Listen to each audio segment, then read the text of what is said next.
Do you feel like the show's automatically biased because we do our sound check to Star Wars? Yeah. like literally the way we sync our audio is Star Wars. And then you say Wars. Yep. It's literally like a pep rally for Star Wars. I'm like, I say Star, you say Wars, Star. Trek. Whoa, dude, you messed it up. Get that person out of the audience. Get him out. Get him out. Please listen carefully.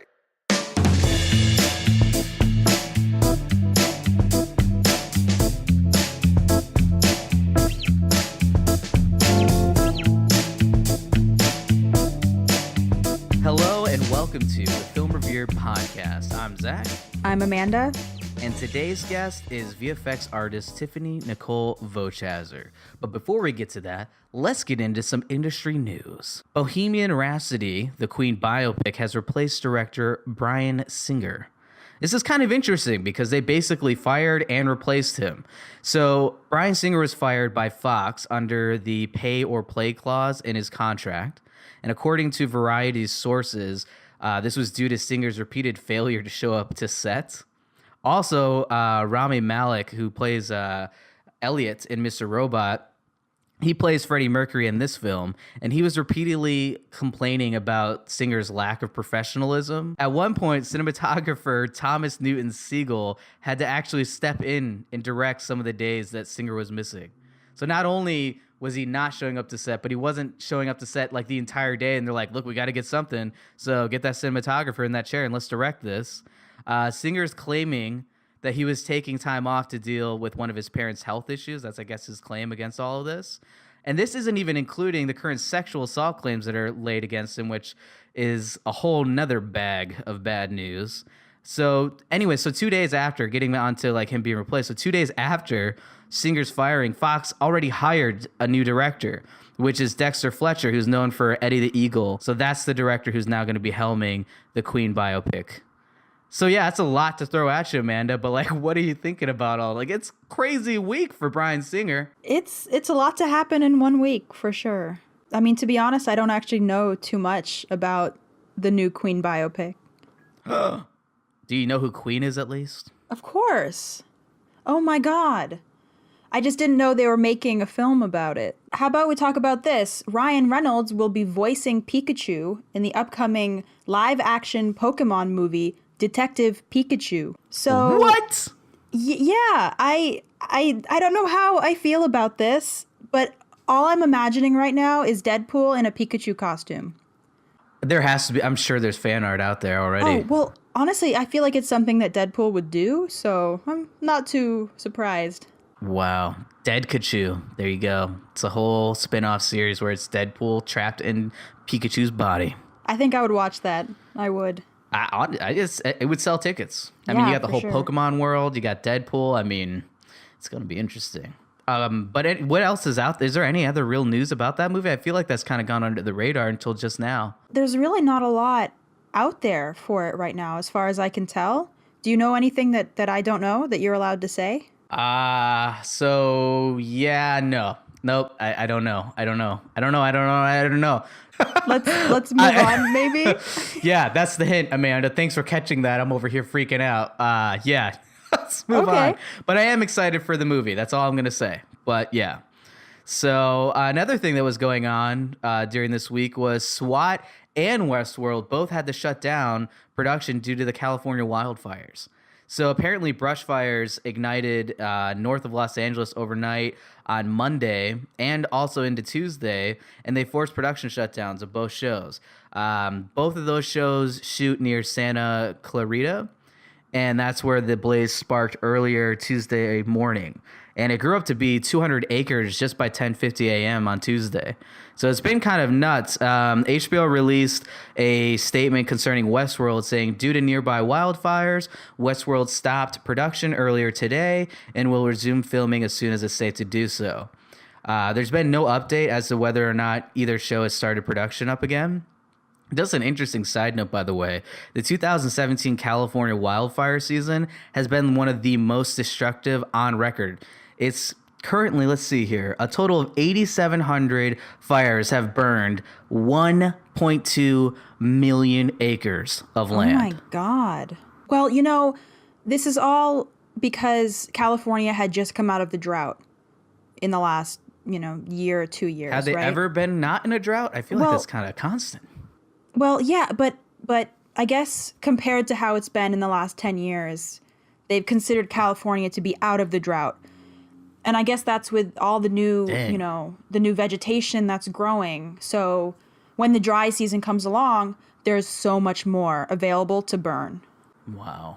Yeah, I mean, that's going to happen, unfortunately. Yeah. There's actually, I know this isn't what to watch, but this is actually a really interesting, relevant series to exactly what's going on right now. It's called Fire Chasers. It's a Netflix original series, and it actually documents all the wildland firefighters that operate in California. It's a really good documentary series, really well filmed. Definitely check that out. I know that's kind of not really what to watch, but it's relevant, so I'm going to go with it. But what else is in the news? Let's go back to the news. All right. Well, have you heard of The Shape of Water? Guillermo del Toro's new flick? Yeah. I mean, I don't... That old thing? I think that it's just all over the news right now. But as of right now, it leads Critics' Choice for film nominations. Really? There are 14 mentions, including Holy Best crap. Director, Best Actress, and Best Sci-Fi/Horror Film. Dang. Really getting the top ones there. Yeah, it has a 94% on Rotten Tomatoes right now, which maybe that doesn't say a lot. I think it does. I mean, it aggregates all the different reviews from different review sites, so I can understand its importance in that. I don't know. It sometimes is relevant. Sometimes it's to be fair, I guess it's really just to deal with reviews. Sometimes reviewers are a little bit more critical than, the actual movie deserves. Because sometimes you'll see a really biased, it'll be 20% on Rotten Tomatoes, but then the user score is 95%. It's something's wrong here. But for the most part, it's pretty accurate. I think in this case, it probably is accurate. I mean, it's Guillermo del Toro. I'm not surprised by that. I think so too. I mean, if you just type in The Shape of Water into Google, you will see so many different articles, so many reviews, critiques, everything, just about how good the movie is. Yeah, no, that's definitely one that I want to see really bad. Also, this past Monday, 20 films, speaking of awards, 20 films were officially selected to move forward in the visual effects category for the 90th Academy Awards. The panel is going to be selecting about 10 films. Well, it'll be the top 10, and that's going to be later this month. But for now, the top 20 have been mentioned. Amanda, do you want to read that list for the listeners just so they can see if maybe one of their favorite films got on that category list? Yeah, sure. So the 20 films that have advanced are Alien Covenant, Beauty and the Beast, Blade Runner 2049, Dunkirk, Ghost in the Shell, Guardians of the Galaxy Volume 2, Jumanji, Justice League, Kong, Skull Island, Life, Logan, Oakjaw, Pirates of the Caribbean, Dead Men Tell No Tales, The Shape of Water, Spider-Man Homecoming, Star Wars The Last Jedi, Thor Ragnarok, Valerian and a City of a Thousand Planets, War for the Planet of the Apes, and Wonder Woman. Man, that is one heck of a list. There's a lot in there. I mean, the top 4 domestic box office performers were nominated in that list. I mean, you have Beauty and the Beast, which is sitting at 504 million total domestic right now. You have Wonder Woman that had 412 million earnings domestic. Guardians of the Galaxy Volume 2, 390 million. You have Spider-Man Homecoming, 334 million. I mean, these were all massive hits. And also heavily visual effects oriented, so it doesn't really surprise me there. What would you say your pick for best VFX would be? Well, I haven't seen all of these movies, so it's hard to say. Also, you mentioned that they're very visual effects heavy movies. Just because it's filled with visual effects does not mean that they are good visual effects. Now, I feel like all these movies, I did like a lot of them, the ones that I did see, but I do feel like they just threw a bunch of names on a list. That's how I felt about it. There's a lot here that I don't necessarily feel should actually be here. Who deserves to be on that list the most? Who's going to win? From what I saw, I think maybe Blade Runner 2049. I really enjoyed that movie and the visual effects. Okay, well, it's still out in theaters, so I don't want to spoil anything, but there's some face replacement stuff that is arguably the best I've seen so far in film. So I can definitely see where you're coming from with that. I'm going to have to say my pick, if I had to choose, is going to be War for the Planet of the Apes. And it's just because it's like such a great franchise so far. Like they've obviously rebooted it now. And it's just so interesting to see the growth that the industry itself has like had since the first, reboot came out, because visually they're just getting to the point where Uncanny Valley, which is basically, an animated, CG person, looks so real that you get into this weird Uncanny Valley where it's like you can tell something's slightly off because it's fake, but it's so real that it just kind of leaves you with this odd feeling. But that's not a good thing. Well, no, but I'm saying like that's what Uncanny Valley is. But what I'm saying is they've progressed to the point now where I'm not sure I ever felt that there was an Uncanny Valley in that film. Like it is pretty superb. I feel like they've actually been able to get more emotion out of a performance than the actual performance itself. And I'm not discrediting the performance, but I mean, it's insane. There's obviously there's a clip, we'll put it in the link dump, of Andy Serkis performing as line as Caesar, and it kind of morphs into the actual final composite of him as Caesar in the film. And it's insane. Like it just looks like it morphed into another video, but that character on screen is completely fake. You have an entire main cast for the most part that's not even on screen. But yeah, my choice would be War for the Planet of the Apes. I think it's a solid choice. There are some pretty big competitors in there in that category that do deserve to be on that list, that are going to be some pretty hard competition. I mean, Star Wars hasn't even come out yet, so. All right. Well, I guess kind of going away from visual effects and more into the producer side of things, Ava DuVernay is to receive the Producer Guild's Visionary Award in 2018.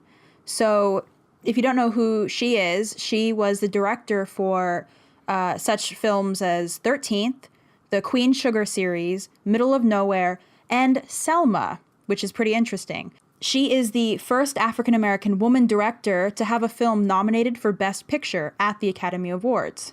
She is also the first African-American woman to direct a movie with a budget over $100 million, and that is Disney's A Wrinkle in Time, which is coming out in 2018, I believe. She also started a nonprofit collective for the distribution and amplification of films by people of color and female filmmakers. Her IMDb has hundreds of credits on many different films and projects where she's doing anything from miscellaneous crew to director to producer to writer to actress. Basically anything you can do on a movie, she's probably done it at some point. I think it's incredibly exciting that, all of this work that she has done it's finally being noticed. Yeah. Definitely. I mean, it's huge, obviously. And I mean, from what you've told me, and I mean, obviously I've followed her as well. I mean, she's been involved in some amazing films. But, at the same time, it's like, it seems incredibly well-deserved. I agree. So definitely good choice. Good choice for sure. All right. So moving off of the news and into the trailer drops over the past week, I want to talk about Jurassic World Fallen Kingdom. That trailer dropped in a big, epic, prehistoric way. That was a little forced, but whatever. Thanks for the laugh. Thanks for humoring me. I try so hard. Should have been a comedian. Anyway, so given the trailer, from what we can tell, it takes place at Jurassic World's now destroyed theme park and luxury resort 4 years after the events unfolded from the first film. You have Owen and Claire returning with a crew to save dinosaurs from the island's once dormant but now active volcano. Owen is also driven to find Blue, his lead raptor, who is still missing. And when they arrive, all hell breaks loose and their expedition uncovers a new conspiracy. It's basically Jurassic Park meets Dante's Peak. And for the listeners who don't know Dante's Peak, because it is kind of an older film I just referenced there, not so popular, Dante's Peak was a film that starred Pierce Brosnan and Linda Hamilton, and Brosnan's character basically moves into a small town near a dormant volcano, only to have it erupt shortly after his arrival. Well, wow. Dinosaurs with that, basically. So, also another side note, in the trailer, we have Jeff Goldblum returning to the film, and he gives a chilling speech in some government meeting saying, "These creatures were here before us, and if we're not careful, they'll be here after us." He also repeats the famous line, though shortened, "Life cannot be contained. Life breaks free, and life finds a way." Do you think the trailer might be giving away a little bit too much? Yeah. I mean, we don't know. We know everything up until how it ends. Great. So I can probably skip the first half of the movie and just jump. I mean, don't get me wrong. I'm actually really excited to see this. Okay, but at the same time, lay it on him. You tell him. You tell him, Amanda. I kind of regret seeing the trailer. I shouldn't have seen the trailer. I should have just skipped it and just gone straight to the movie. I don't know, man. It's just like, if I'm being honest with you here, I'm kind of disappointed. Yeah. Because it just seems like such a, well, this could be damaging, but screw it. It just seems like a very safe studio choice. They're like, look, Jurassic Park is awesome, but there's only so many times we can go to a park that just goes wild. So let's just return back and then save the dinosaurs that tried to kill everybody because there's a volcano. You know what I mean? It's just like such a weird pitch. Yeah. I can only imagine that elevator pitch. Like, look, we got Jurassic Park. All right, you got my attention. All right, awesome. You like it? Cool. Now there's a volcano and it's erupting. Save the dinosaurs. So like, love it. Here's $100 million plus. Make that movie happen. Make us money. Well, so many people are going to go see it, so. I'm going to see it. Like, well, as yeah, me too. As much as I'm critiquing it, I'm still going to go see it. You know, I mean, I like Chris Pratt a lot. He's a terrific actor. But yeah, to be fair, Jurassic Park has kind of gone into the realm of not so much campy, but just expected, predictable, I guess, a little bit. Very but it generic, doesn't make it any less entertaining. I would say. Yeah, it's just, yeah. So, but it's still going to be awesome. It's still going to be a lot of really awesome dinosaurs. I did hear that there are going to be a couple new ones, as per usual. Again, predictable. But I think it'll still be a really great film. It's definitely going to perform well. But yeah, I think visually it's going to be cool. The dinosaurs look really good. So overall, the effects look pretty awesome in the trailer. So nothing too blatantly obvious, which is good. Netflix is releasing a new series called Altered Carbon. So that trailer just dropped. And it's an actual series. It's not just a film. So, you get to binge watch something new, which I'm excited about. And always need something to binge. Oh, yeah. It introduces the ability to transfer consciousness into a new body when you die. So it's based on the award-winning novel by Richard K. Morgan, and it's a very cyberpunk science fiction themed. Yeah, I could see that. It's an interesting trailer. It's definitely worth watching. It's kind of interesting because it starts off really clean and kind of, I don't know, it's very neat and very safe. But then it just comes into these weird horror vibes. It's definitely going to be a sci-fi horror show. Because I don't know, man, it's really unnerving. There's a lot of jump cuts in there. That's just some freaky stuff. I mean, again, the story alone okay, Amanda, you put that really well. You're transferring human consciousness. That sounds nice, right? But what it really is basically transferring someone's mind into a human sleeve. Yep. And that's what they call them. They call them sleeves. Yo, there you go. So yeah, as creepy as that sounds, is as creepy as it looks, okay? It's disturbing. I'm definitely getting some Blade Runner, Ghost in the Shell vibes. Also, getting some of the video game Killzone vibes in that. When I first saw this trailer, I immediately thought, oh, is this a Black Mirror episode? Because it kind of seems like it. But also, I mean, kind of going back to what you said about how the beginning seemed so clean and then it kind of got messy. Well, I got this vibe in the beginning of oh, is this a commercial? This is a commercial. Okay, this is a commercial It was someone hacked a commercial, yeah. Right, and then it kind of went into kind of more of what the story's about. Now, it's definitely, something that I would binge watch. So I'm pretty excited. It comes out on February 2nd, 2018. There's going to be 10 episodes. Oh, nice. Yeah. All right, cool. So it's soon and 10 episodes. Do you have any idea what the runtime is? 30 minutes or an hour? I don't know. I tried looking it up, but I couldn't It's still relatively new, anything. but I mean, either way, I'm gonna binge it. It looks cool. I always like the world that Blade Runner and Ghost in the Shell kind of create, like that futuristic. It's almost like familiar, but then also has like that new future look to it as well. It's almost as if like you threw the future on top of the old world, essentially. I think it's like a really cool look. So another film, speaking of kind of like these futuristic type films in that vein, was Alita Battle Angel. I don't know. This seems kind of interesting. This was the trailer dropped. I don't think anyone had heard to. It had been mentioned before, but there's been a lot of years that have passed since its initial, mentioning. But the trailer features live action clips mixed with CG characters. The lead character, Alita, is played by Rosa Salazar, who performed her role in a motion capture suit. It's an interesting premise. She is part human, part machine, and she's in a world where machines with human-like features exist. But from what I've seen, those other machines ain't exactly friendly, and they're all trying to kill Alita. So it's kind of crazy. Like, there's a huge cast involved in this. You have Christoph Waltz, Jennifer Connelly, Moonlight's Mahershala Ali, Michelle Rodriguez, and a bunch of other people. Speaking of the cast, the filmmakers involved in this are insane. You have Robert Rodriguez and James Cameron, and then also Leda, I don't know how to say this person's name, but Leda Kalogridis. They all wrote the screenplay for the film, and it's based on the manga series called Gundam by Japanese artist Yukito Kishiro. Also the similar title, Alita Battle Angel. I don't know, like, it looks really cool. Cameron, originally when he wrote this, it was a 186 page script with 600 pages of notes. Man, you think that you are super organized and hypercritical? That's on a whole nother level. 600 pages of notes? That's insane. That's almost as many notes I had for this podcast. Wow. Yeah. Dang, look at you. You know what? That's the know. kind of care and, respect that Amanda Beals has for the Film Review podcast. Okay, listeners, appreciate that. Yeah, exactly. But yeah, I mean, he's essentially wrote like 4 films in just his notes alone. He then gave all those notes and the page, like the actual script itself, to Robert Rodriguez to clean up, which, man, that's a tall order. Hey, can you do me a favor? Go through like 1,000 pages worth of content and find a movie in there somewhere.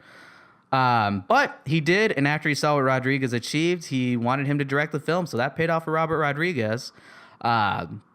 Cameron said in a 2015 announcement of the film that he's very collaborative, or that Rodriguez is very collaborative, and we're already like 2 kids building a go-kart, just having fun, riffing creatively and technically. This project is near and dear to me, and there's nobody I trust more than Robert, with his technical virtuosity and rebel style, to take over the directing reins. We're looking forward to learning a lot from each other while we make a kick-ass epic. Honestly, it's pretty cool. It's weird. It's like they almost went more CG with the character so that you know that she's CG, to avoid the uncanny valley, as opposed to trying to make it look as real as possible, because she's very stylized and almost like an animated kind of way, like an animated feature. Well, she looks like a Disney character, but like live action. Yeah. Which, I mean, it looks pretty cool, actually. Like, I really wasn't put off by her look. I really like those big anime eyes that they gave her. Yeah, right? Yeah, they definitely did that. Ironically enough, I got some Dora the Explorer vibes, which is kind of weird. I see it. I totally see it now. I don't feel like you're gonna. Now that I've said, I don't feel like anyone who sees that trailer, if they've heard this podcast, is gonna unsee that. No, it's literally like Dora the Explorer with like mixed with a cyborg, man. Oh my god! Dora the Explorer got fed up exploring and went full robot and on a killing spree. I see it. I'm never gonna unsee this. Thanks, Zach. But, Thank you. I didn't see the monkey in there though. Not yet. Maybe that's like a hidden, fun little Easter egg they throw in there. Yeah, maybe. Oh my god, can you imagine if she just turned to the camera and was like, "Mi amo," and like waited for the audience to respond? That would be so great. Oh my god. That would be so ridiculous. Obviously, that's not going to happen. It's a very serious film, but yeah. I don't know. It's kind of like those are some pretty big filmmakers to be involved. I mean, you got Cameron and Robert Rodriguez. I'm really excited to see where they. I mean, and I love how he's got the time to do this, yet still helming Avatar's franchise, which I believe they're doing 4 other films right now in Atlanta. They're filming them all back to back. Oh my I think goodness. it's literally going to be 4 Avatar films. Like, he's just like, we're there, we're ready, let's do 4, let's roll, get him out. So, what other trailer dropped? I think there was another one by Sony. I think dropped a really cool trailer. Yeah, Sony Pictures Animation actually just dropped the Spider-Man Into the Spider-Verse animated trailer. It's a teaser trailer. It looks really interesting to me. They kind of brought this idea of multiple Spider-Man in one universe. You know, I don't really know much about the Spider-Man comics. Is that something that they did? Do you know, Zach? I feel like it, honestly, I don't know enough either to be clear on that, but I can tell you enough that I am pretty sure that that's Miles Morales. That's at least the lead Spider-Man in the film. Yes. It does look like, and it is a film. That's another thing too. It's like, it's a film, like it's getting a theater release. It's not like a straight to DVD. Like it's actually coming out in theaters, which is pretty cool. But something like kind of just going off of just the look of it in general was I'm getting like a vibe of a lot of mixtures of not only Spider-Man, but also animation styles. Like there's a lot of moments in that trailer where it's almost like a weird stop motion kind of feel to it, where it seems like everything's been keyframed meticulously. And then also you get like a mixture of like realistic cars in one of the scenes, but then a hyper stylized soft shell shaded Spider-Man flying through them. Right. And yeah, it has also like these aspects of comic book, but then there's like this really graphic, like painterly feel almost, which actually brings me, to talk about this. I know that one of the artists who created the color script for the film, his name is Zach Retz. He's an artist that I've been following for years. It looks like his style. Yeah. Huh. That's pretty awesome. Yeah, I mean, like, it's really cool. I mean, obviously it's an animated feature, but at the same time, stylistically, the way that they chose to do some of the shots, man, like on the screen, there's this amazing scene. It's not really spoiling anything, but he basically jumps off of a building and he's falling, but then the camera is almost like going up as he's going up towards the top of the screen. So it kind of flips it upside down as he's falling, and you just see the skyline upside down, and it's just like him and this big open sky, in the middle and bottom of the screen. Like, it's just so visually amazing. Like, it's just super impressive. Like, I don't know. It's very appealing. It looks awesome. I think it looks really appealing. I think it looks beautiful. I think it looks well done. I don't generally like super graphic, animated style, and that's why I don't watch a lot of anime. But for this, I don't know. I'm really looking forward to this movie. All right, so we are going to take a little break coming off the trailer drops here. As you know, we like to take a nice little music break. But when we get back, we are going to come back with our guest. She is an immensely hardworking and gifted visual effects artist. Her first job in the industry had her move across country from Florida to California for a 2-week contract. Since taking her first job 1 year ago, Tiffany has worked on 17 television shows and 9 feature films. Her most notable work includes Spider-Man: Homecoming, Thor: Ragnarok, and Get Out.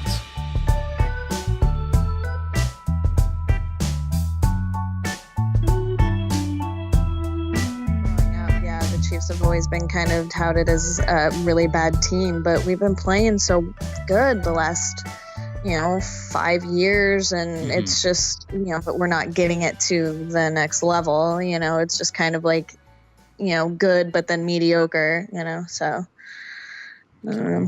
Well, welcome to the show. I'm super happy to have you on. You are our second guest. I like to start off interviews just kind of like asking what basically made you decide to get in the industry. In your case, you're a visual effects artist.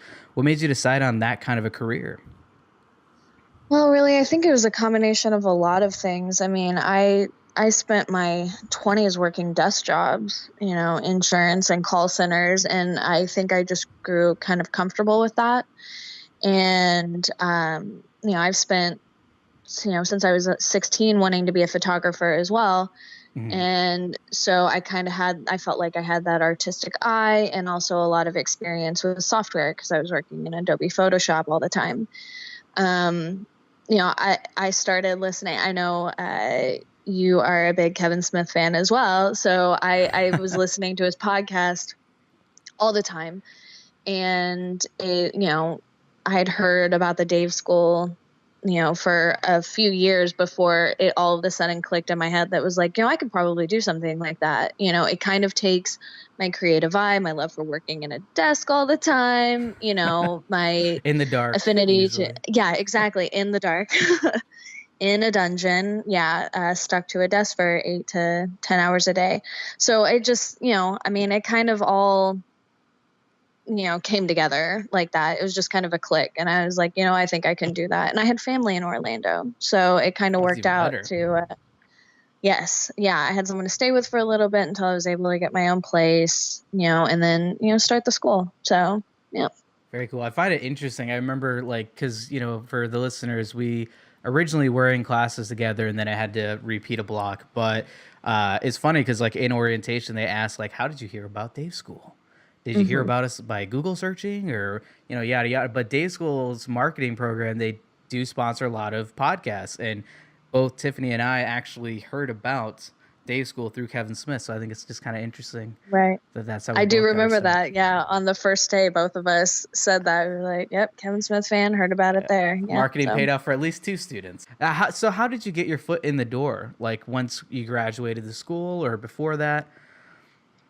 Well, I started applying for jobs about a month before school was over, a month before we were supposed to graduate. Okay. And another student had already gotten a job. And so I was like, I need to really get on the ball. And I'm just I'm that type of person, I'm very tenacious when it comes to things like that, And so I just started applying and applying and applying and applying and applying. And 2 weeks after I started applying, I got a reply. 2 weeks. Killing it. Yeah, 2 weeks. Yeah, and the studio is just like, yeah, we're interested, and we'd like to bring you out for a 2-week trial and see how you do. And that was actually, well, let's see. I guess it was like a month and a half before, because I got a reply 2 weeks after, and then they wanted me to come out 2 weeks after that. So I had 2 weeks to like get everything together, and that was actually 2 weeks before I graduated too. So thankfully, the Dave School was kind enough to sit down with me and figure out how I was still going to be able to graduate, even though I wasn't even able to go to graduation. Wow. Yeah, that would have been ironic. I didn't even graduate this program that gave me the skills to get the job, but... Exactly. So, all right, so 2 weeks notice, essentially, for a 2-week job. Now, you were in Orlando, Florida at Dave School. Where was this job located? Los Angeles. Wow. So how exactly was that move? Like, was that difficult getting everything ready to basically move across country at that point? Yeah. I mean, I was living with my boyfriend, currently my fiance. Congratulations. And thank you very much. And he, we had an apartment in Orlando together. And so he actually ended up having to stay behind for a couple of months. Oh, that's rough. Why I moved out there. And so it made it, I mean, at least I didn't have to pack up the entire place in 2 weeks, but I did have to find a place to live, how I was going to get around and all of that. That was all, it was very difficult, but I had a lot of really great support from the teachers at the school, telling me, you can do this and, it's a great opportunity. Don't give it up, things like that. So I think it was just like a combination of a lot of encouragement to do that, but yeah, it was definitely one of the hardest things I've done, because I had been to Los Angeles once in my life and I was 12. So wow. There was really no, I had never ridden public transportation before. I ended up staying in an Airbnb. It was actually a boarding house. So multiple people were living in this house, so, but, I'm very much a do what you got to do type of person, and it worked out. I was able to stay, live in that place for a few months, and before, my fiance and I had gotten our own place. So yeah, I mean, it was okay. It was not the funnest thing in the world, but yeah, and another thing too, I mean, I got to imagine that, him having to stay behind. I mean, obviously you're already motivated as an artist who wants to make it in the industry, but also it's like, all right, we're putting our relationship through some stress here. So right. I really need to make sure that this works. So it's almost like added motivation which Definitely. obviously paid off. I mean, you've been involved in 26 projects to date, unless you got something else you're working on I don't know about. I mean, it wouldn't surprise me. You're No. very busy. I think it's all up to date right now. Okay. Since you and I had spoken last. Wow. I'm pretty sure. Yeah. So, all right. So 26 projects. You have to have at least one or two favorites. Probably my favorite one that I've worked on so far was probably Spider-Man Homecoming. Oh. Probably because that was my first like big blockbuster, that was coming out, is my first time at this studio that I work at now, Luma Pictures. And I think just all around, yeah, it was a fun thing to get into. We had the bulk of the shots for the entire film, and yeah, it was really fun, and it was fun to see. And, so yeah, I think that one was probably my favorite. That's got to be so crazy. I mean, again, for the listeners, you've only been active for what, a year and a half? Roughly. A year in September. Jeez. Just over a year, yeah. So wow, man. Like that, again, it keeps, because initially, like when we first talked, I was like, oh, I guess I just figured you got a job. And I just, in my mind, it was like 2 years ago total. And then you're like, no, it's less time than that. And then now, and I thought it was a year and a half, and now it's literally only been a year and a couple months. My God, woman. Yeah. And you're working on Spider-Man Homecoming. And Yep. well, you worked on it. And I mean, now you're working on a bunch of other projects. Geez. What a career. Yep.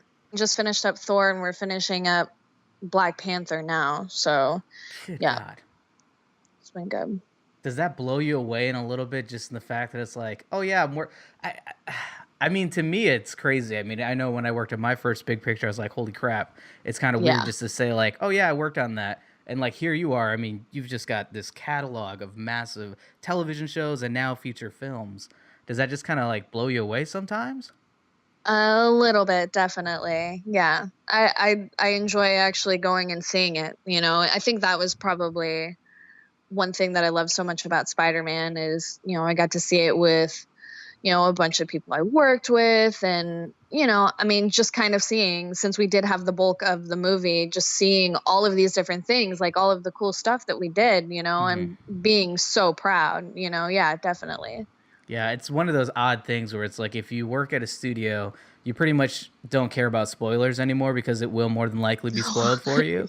But it's also funny because you see things a lot of times out of order. Like you'll see full sequences, but a lot of times it's just like, okay, this is one scene that happens like 20 minutes in, and oh, this is the opening. I didn't even know.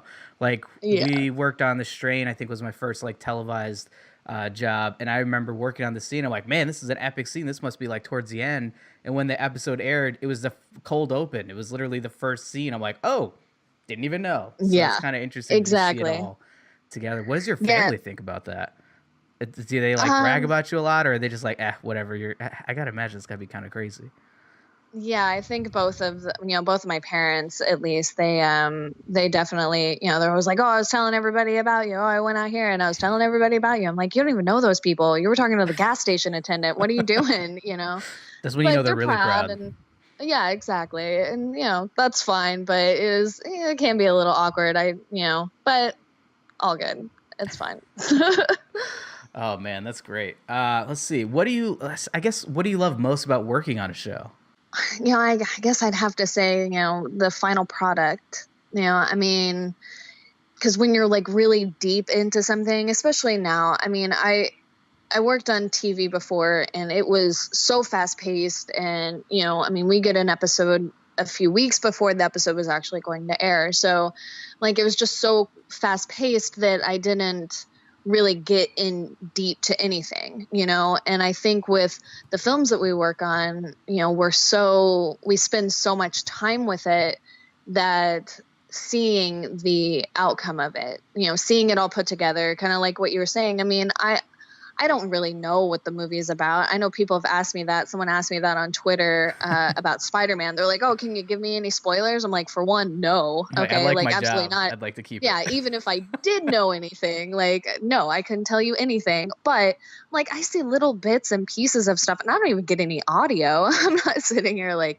professing to know what the entire movie is about. But, definitely, I think when we all get together and we actually get to sit down and see, everything, and I can, nudge my fiance and be like, oh, I worked on that. I think that that's probably the best part, because it's hard. You know that, like, everyone's like, oh, you just, click a button and it's done. No, Oh my it's God. hard stuff, and it's not, it's not all the time enjoyable, but, just as well as I do, we love our job, So. Yeah, and it's interesting that you mentioned the click the button. We actually touched on that last week's episode. We were talking about how Seth Rogen went to bat for VFX artists and literally basically was making it seem like, look, it's not a button. There's all these teams involved. And, he was going to bat against a movie review vlogger who was just like, oh, blame the VFX teams if the VFX is bad, not the director. And it's like, we get crazy deadlines because directors oftentimes think that, it is just a click of the button, or there is just a misunderstanding that it's a lot easier than it actually is, and that not thousands of people work on a single film. Exactly. So, and it's tough. Yeah. Obviously you don't, we talk about like, well, you can't say certain things. And as far as like giving details, obviously we have to all sign NDAs as visual effects artists, but it's a tough market. It's very competitive, so you just try to, I don't know, go with the flow of things. Yeah. What's going in? Going in that vein, I guess, like, what's one of the most frustrating things that you've had to deal with just being a VFX artist? Well, I mean, you kind of touched on some stuff. Well, I mean, I think getting thrown things that you weren't expecting, or that maybe they don't realize like how difficult that might be, or, that's always going to be, I think, an issue, because not everybody who is giving back notes has done what we've done, but just like you said, taking it with a grain of salt, going with the flow, you're getting paid no matter what. So, just do as best as you can and keep going. I mean, other than that, I think probably getting into a job, I've worked in 3 different studios, and I think getting into the job and figuring out what's most important to them, like in TV, it's, usually fast paced, they want fast and quality, and, when I got into film and these big blockbuster things, they give you more time, but it's got to be perfect, so just figuring out how that works, what it is they want, because you're not always able to ask the person who's looking at it, I mean, they've got millions of things to do too. So yeah, I think that's probably been the hardest thing for me is, finding out how much time I can spend on something, or if it's like, okay, this needs to be out in 2 hours, where at another studio, they might give you 2 days, so. Yeah, it is kind of crazy. Like sometimes you're given 2 weeks to work on something, and then another time you'll be given a shot, and they're like, "All right, cool. Here's these 10 notes. You have an hour. I need to send this to the client by 4:00, and it's 3." And it's like, holy crap! I got you. And then it's like you really just have to prioritize. It's like, what is most important to this shot? Because obviously 10 things aren't going to be addressed in that time. Plus you have all the render time, which is things that people don't think about either. Speaking of what people don't think about, what's something that you wish the general public knew more about visual effects that might make it easier for you, or just at least explaining it? I think in general, I mean, maybe not easy for me, but I think in general, like, I don't think people really know what visual effects are. Like the majority of the time when someone asks me, like, oh, what do you do? Oh, I work in VFX, or I'm a VFX artist. They're like, VFX. I'm like, oh, okay, I work in visual effects. They're like, what do you mean? I'm like, like movies, like when, Spider-Man is like on his, little web thing and swinging around, that's not really him doing that. Right. I mean, I have to really explain it. I think that, sometimes we do tend to be a little bit of an unsung, I'm not going to say hero, but like a little bit of an unsung we're heroes. It's department. Okay. I'll say it for you so you don't sound so bad, but we're heroes. All right. We saved shows. Without us, some of these films wouldn't be made. Would definitely not be made, or definitely look a whole lot different. I think that, we're a little bit unsung, when movies are leaning more and more and more towards that all the time. Someday, they're not going to have any need for anybody else but us. maybe, you Which know? is So it's tough, like, right? I mean, oh, yeah. you bring that up, but I mean, it is one of those things that even as myself, I mean, I'm leaning more into production these days, but obviously my heart's still in visual effects. That's how I got my start in my career. But it's like it's one of those things where it's like you want more people to know about you, right? And you want people to understand and appreciate what you do, but at the same time, it is kind of a catch-22 because I think all artists know that in a sense, if we do a really good job where we continue to pioneer the industry and our field, it could potentially make people lose jobs. But I mean, that's change. It's one of those things you have to kind of rationalize. It is change. It's happened with 2D animators at Disney. I mean, like those guys were used to drawing everything. And then, there was new technology coming about where it's like either you learn how to do the new technology, you learn how to do these things, or unfortunately, it's very easy to just get left behind. So Yeah. obviously we're in the film industry. We are in the VFX industry, but that's part of the overall film industry. So you want everyone to be taken care of. But, artists, visual effects artists especially, we always kind of come into this knowing you always have to learn the next thing.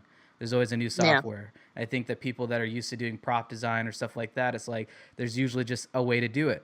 Like that's just what you do. That's your craft. And yeah, you're learning how to do bigger projects, but at the same time, it's still the same methods. Whereas with us, I mean, right now, Nuke's all the rage, but it used to be After Effects, so it's a totally different looking software. So you have to constantly stay on your toes. But real quick, keep up. Exactly. You mentioned, that you used to work in television. What was it like when you first got on a film for the first time? Like, was it just, I mean, obviously there's an excitement there, and you mentioned that it's definitely a slower pace. I mean, what were some of the other differences between working on a television show and a film?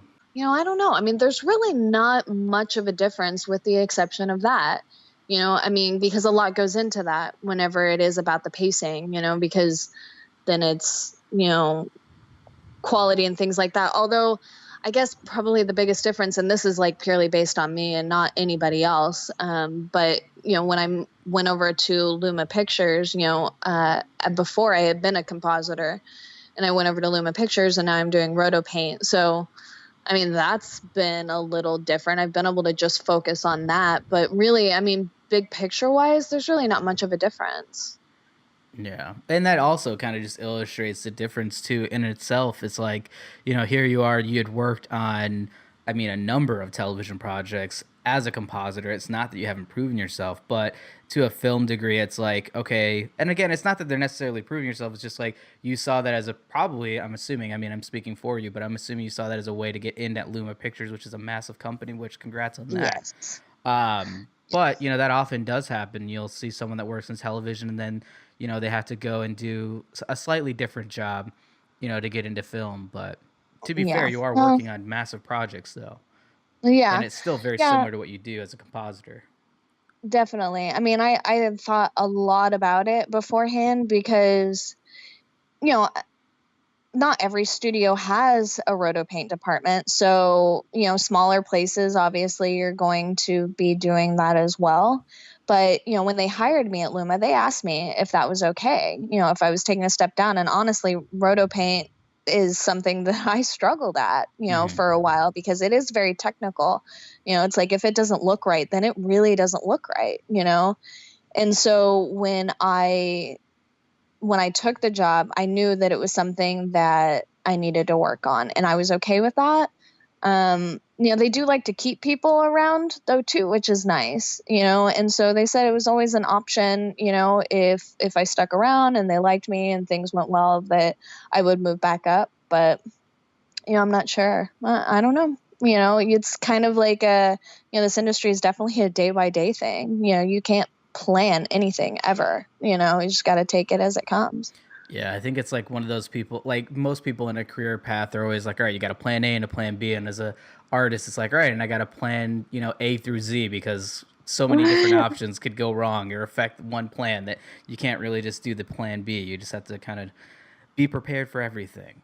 I mean, we've been asking some heavy questions, so let's kind of get into something a little bit, lighter and more fun. I mean, obviously initially it was very hard moving to LA and dealing with the housing situation just to make sure that you could be there for your job. But now that things have kind of settled a little bit, I mean, do you do a lot of fun stuff around the city? Have you been to any industry events?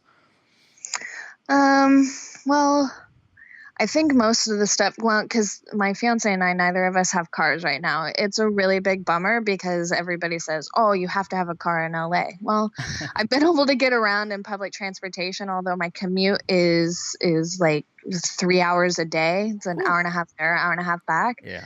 So I'm fine with that, but that doesn't leave a lot of time for, a lot of, ability for us to get out and actually do stuff, True.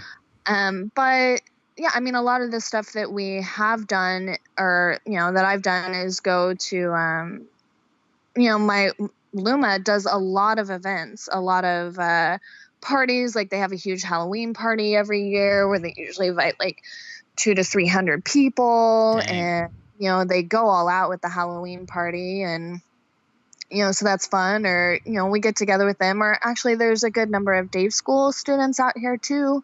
Oh, yeah. So I spend, we'll go out and have a good time. And, industry events wise, I think really the only thing that I've been to is at Luma, the Marvel films that we work on. We get to go to a crew premiere for those. What? So it's not like it's not like the cast red carpet premiere or anything, but it's, usually anywhere from like 3 days to a week and a half before the film comes out. They Dang. get all the, the behind the scenes people that worked on it.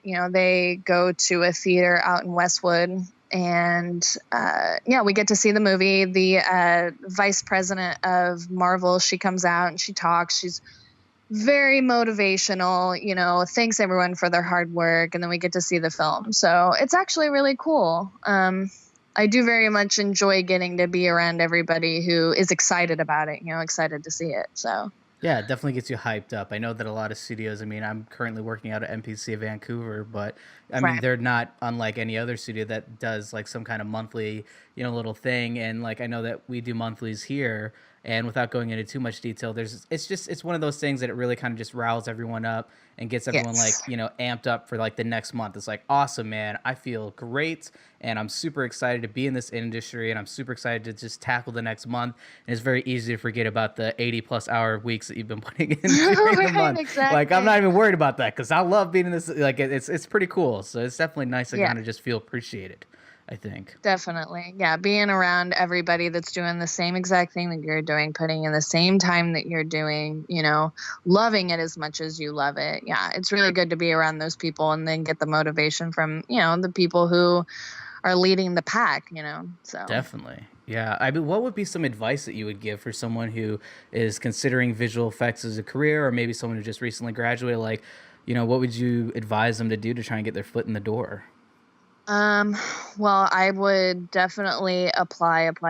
Like I've made it a point to I apply at bigger places and I apply at places I've never heard of. I've interviewed at places where there are only 5 artists, I think that that's a big thing. I mean, obviously the more you put out there, the more chance you have of it coming back. When I applied for the job and got the job at Ingenuity Studios, right out of school, I had applied to 22 different places, and that job just so happened to message me back. Yeah. And when my contract was up at Ingenuity and I applied again, I applied for 33 places. And total, after I had gotten my job at Luma, because I worked at another place for a month, Gradient Effects, and then I went to Luma Pictures after a month, and total 4 places contacted me back out of the 33, so it's a numbers game, like just do it, just put it all out there. And really, I think one of my biggest pieces of advice is don't be afraid to take a leap. Don't be afraid to take a jump. Don't be afraid to move across the country. Just make it work, because, it's definitely obviously worth it in the long run, and if you don't, then you regret it. That you've made those big jumps before too, so Yeah. I definitely say that. Yeah, and I mean, especially in an industry that, is constantly changing as far as like where the next big place would be. I mean, Atlanta over the years has blossomed into a massive, community for production and post-production now. Most of Right. Marvel films are being filmed there. in Atlanta. So, it's definitely interesting. You're going to have to move probably, unless you live in Los Angeles or you live in like one of those areas or you live close by. It might be possible not to, but realistically, there are studios. Like you can find a studio in, Montana. I'm sure there's probably at least one, but the biggest thing is we are contract based as VFX artists usually. So you don't necessarily want to move to a place or stay in a place where there's only one or two studios, because it's like, if you can't get a job at the other studio or contract expires, they don't extend you. It's like, all right, well, you're gonna have to move regardless. So moving to a place like Los Angeles, like you did, or in my case, Vancouver, which was equally a crazy move. It's like pretty much similar distance, but it's like we both moved from Florida. We both, got our jobs fortunately enough before we graduated. And it's like, okay, now I have to like move across the country to get my job, but it pays off. I mean, we've had really great careers. I mean, Tiffany, I'm not gonna lie, your career's a little bit bigger than mine, as in like crazy bigger. You've been really just going nuts, but I mean, that's awesome. It's great to see, people that rise together. And I think that's another thing too, is staying in contact with all these people. When you apply to all those places, your name is getting out there. And even though you may not get a job, stay in touch with these people because they may want you later. I can't tell you how many times I applied for a job before I got at NPC and they were like, yeah, you're good, but it's just like, maybe down the road.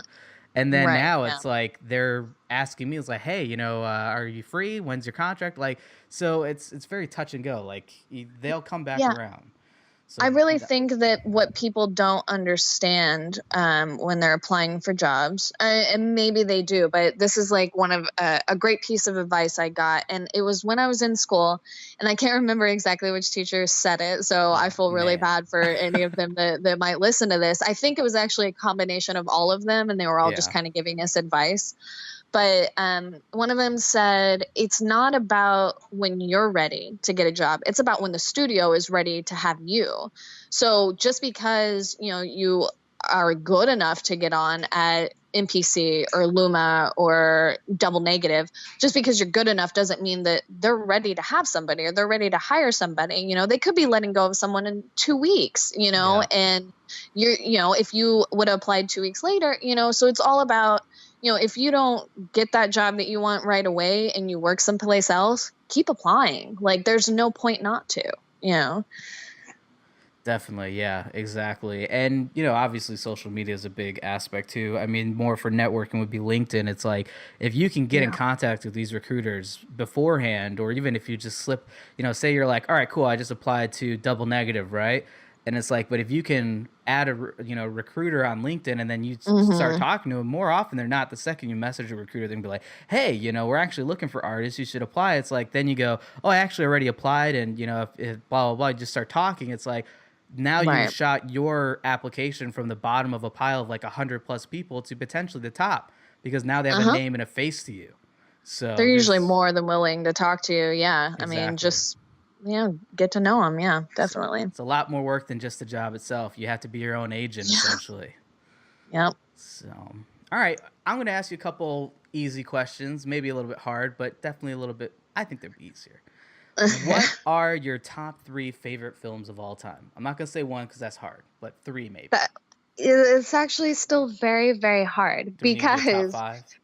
Well, I don't even know if I could do that, but it's funny because my fiance makes fun of me all the time because I'll be like, oh yeah, like, oh, I saw this movie. Yeah, no, that's like my favorite movie. It's one of my all-time favorite movies. And I say that about so many movies because it's true. It's like completely 100% true.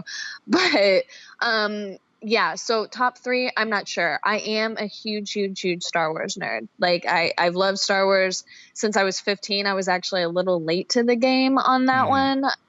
But yeah, I'm a huge Star Wars nerd, huge Harry Potter nerd. Oh, there you go. Yeah, I love them. I watched the movies kind of not really growing up, but when they started coming out, and then I read the books like in my 20s and absolutely fell in love. So, I'm a huge Kevin Smith fan, so pretty much anything that he has to offer, I'm like Mallrats, Chasing Amy, and Dogma are like my holy trilogy, pretty much. Gosh. So great movies. I can't really pick and choose, but yeah, I'll throw those out there. So I mean, that's great. It's really interesting because it just shows that you love the film industry overall. It's not just visually effects Yes. heavy, films like obviously Star Wars and Harry Potter. It's like, yeah, man, those are some visual effects heavy franchises. But then you like Kevin Smith movies, and it's like, but say what you will about Kevin Smith, he's a great filmmaker, and he Yes. gets a lot out of a scene with dialogue. It's a different kind of Yes. film, but they He's a are great terrific in writer. their own way. Yeah. Right on. And speaking of favorite filmmakers, aside from Kevin Smith, because I think that's pretty obvious, do you have any other favorite filmmakers you might like or look up to? Um, it's hard. Yeah, it really sucks that I have to think about this so much. I'm gonna name a couple that, because like my list of like favorite films spans like so many different things that like narrowing down, like I can't say, oh, I love all of this person's movies. But I mean, obviously I'm like a Spielberg fan, like, the majority of his movies I've loved. I'm a later Quentin Tarantino fan, which is really weird to say because I'm not very much a fan of Reservoir Dogs or Pulp Fiction. I know like a lot of people hate me for that. My fiance is wagging his fist at me right now. I'm just not. I've seen them numerous times. I have both of them. I bought both of them on DVD. And I'll still watch it. It's a weird thing. It's just they're not my favorite. I love Kill Bill and Inglourious Bastards and, Django Unchained and, a lot of it. Death Proof. I know that was an older one, but I still love that movie. I feel like I just, maybe I'm a little not on the more popular side of his films. I don't know. Really like weird one-off one. I really like recently Richard Linklater. Really? I like simplicity, and I've been really getting into a lot of character-based stuff lately too. So, less plot-based, more really getting into characters. So I've seen all the Before movies with Ethan Hawke and love those. And, I loved when he put out Boyhood, but yeah, that was a crazy endeavor. Yeah, I'm just a little all over the place with that. I tried to pick some directors and creators who I like multiple things that they've done, I guess. So, yeah. That makes sense. What was the first movie that you remember seeing or having an impact on you? I'm not entirely sure of the first movie I remember seeing. Okay. Here's one. I do remember my first favorite movie ever. How about that? Is the 1990 version of the Ninja Turtles movie. Wow. Absolutely loved that movie. I had to watch it every single night before I went to bed when I was like 3 years old. Loved it. Having an impact on me, I think probably I was a big Wizard of Oz fan, but probably when I saw Titanic, and I saw it twice in the theater, and with the exception of obviously being in love with Leonardo DiCaprio, the movie just kind of blew me away. It was probably the first super visual effects heavy movie that I remember seeing that was just it was just bigger than life, So yeah, I definitely have to say that. And it's funny that you mentioned Teenage Mutant Ninja Turtles because I believe that was your guys' final project, wasn't it? It was. That was so exciting to me too because I had never seen the Michael Bay remakes at the time either. And that's okay. That's not necessarily a bad thing. Well, our teacher, Matt, he made us watch he actually played the 1990 version, right, in the theater and everything. And it was absolutely wonderful. I'm still stands up. Love the simplicity of the story. The turtles looked great, all of it. Funny, hilarious, all of that. And then he made us watch the 2014 one, which I'm like, okay. I was actually glad that he made us watch it because I had refused to see it for so long, and now I knew why I didn't want to see it. It just solidified the reasonings. Right. Yeah, I mean, I'm pretty picky. There's not all of the things that I thought that I wouldn't like about it, I actually didn't care about when I saw it. I thought that the turtles were funny and they were enjoyable. I didn't really like much of the way that they portrayed them, like their look and everything. But again, when I watched the film, that didn't bother me. I think it was just like how big the story was.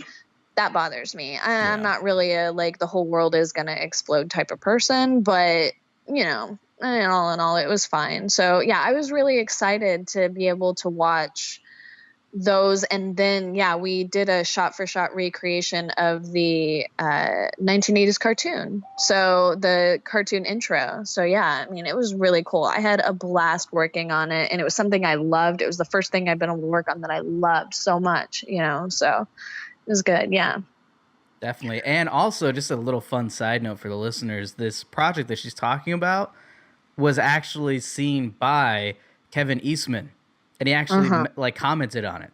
Yes, he did. Who is the creator of Teenage Mutant Ninja Turtles, if you don't know, but you should know that. Yeah, he said he enjoyed it, so you know that he thought it was pretty cool. Yeah, that was very exciting. I think they shared it on the website, if I'm not mistaken. Oh yeah, so, that's insane. It's so cool. Like, and that's in school. You know, and now you're working on big superhero movies again, you know, with Spider-Man Homecoming. You're working on Ant-Man and the Wasp, I think most recently. So yeah, I can put that on my IMDb, but I can't say anything else. I'm not going to ask you to. Nope, I totally understand that. So, but you are getting into the Marvel universe hardcore with your career, which is just terrific. Yeah, it's been a lot of fun. Well, it has been awesome having you on the show. I'm super glad that we were able to get you in and get you into on the schedule. Thanks so much for being on the show. Thanks so much, man. Yeah, thanks so much for asking me. It's been good catching up with you. All right, we are back from a slamming interview, and I think it's time to end the show with what to watch. I am going to be super short with mine, and I think you guys know where this is going. Star Wars: The Last Jedi. Go see it. Go see it. Don't tell me about it, okay? We talked about this on last week's episode. You go see the movie, okay? You do what you're supposed to do, which is go see Star Wars: The Last Jedi. I feel like I have stock in this, like I'm invested. But no, you just go see the film, but don't tell me about it. You can tweet me porgs after you've seen it to let me know that you've seen it. Tweet me porgs at Zach Hamilton on Twitter. But if you tweet me anything other than a porg, if you throw a Jar Jar Binks at me, I'm not going to be okay with that, okay? I'm going to be upset. I'm going to blast your Twitter feed with nothing but porgs. Anyways, that's it. Star Wars: The Last Jedi. Go see it. Go see it. Go see it. Go see it. Comes out on the 14th. Great. Technically. Sorry. So, I will go see it. I want people to watch Coco, which is Pixar's new animated film. So, if you haven't heard about it, it's about a young boy who loves music, and his family is against him playing music. And that's all I'm really going to say about the story. Against playing music, man. Music is amazing. Why you gotta be against music? Damn. Well, you know, you gotta go watch the movie, okay? That's all I'm telling you. I just saw this movie today, actually, so I'm kind of still in that very excited I just saw it phase, so a lot to say. I actually have a pretty weird story about it.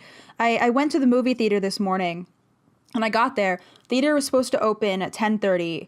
I got there, 10:50. And there's a huge crowd of people waiting for the movie, waiting for just a movie. There's nobody there. All the workers, like all the staff of the movie theater, they're standing outside the front doors. No one's around, inside the movie theater. Turns out, I guess. Okay, now I'm intrigued. The opening manager never showed up to actually open the theater. No one could get in. Everyone was just outside waiting. And wait, okay, real quick. Did you say the movie started at 10:30 or the theater opened at 10:30? The theater opens at 10:30, but my movie was for 11:30, so I was okay. I thought you showed up 20 minutes late to this movie. You're so excited to see it. Like, no way, man. No, I showed up like an hour early. Come on. Come on. Okay, all right, got you. Real quick, though, when you said that, I was 100%. I mean, we live in Vancouver, British Columbia.